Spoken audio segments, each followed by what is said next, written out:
Hey friends, a number of years ago now, whenever I would go into Meijer, inevitably I would find this little white dude follow me around, probably 50-ish years old. White hair, easy to see, that white hair just stood out.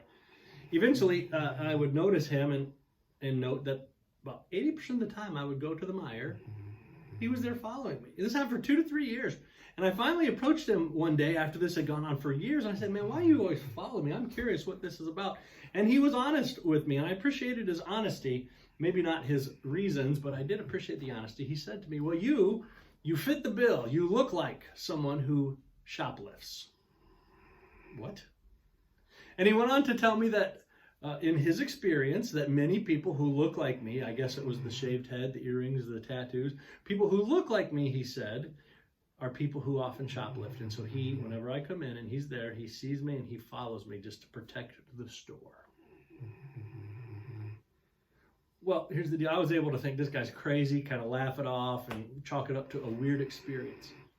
But I guarantee you that if what happened to me at Meijers happened to me at a majority of places I went, I wouldn't be able to laugh it off.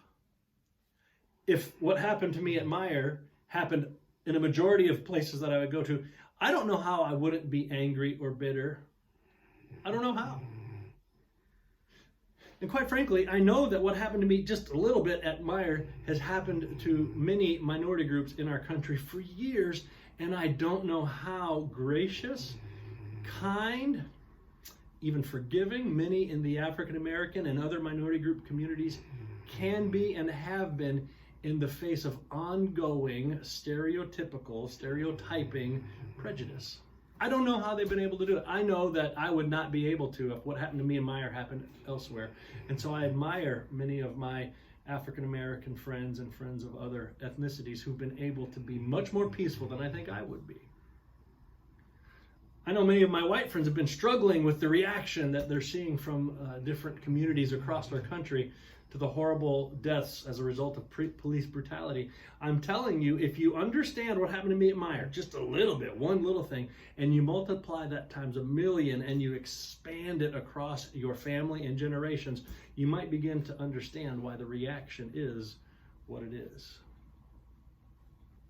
And so as we look at the riots, they are problematic, but they are not the problem.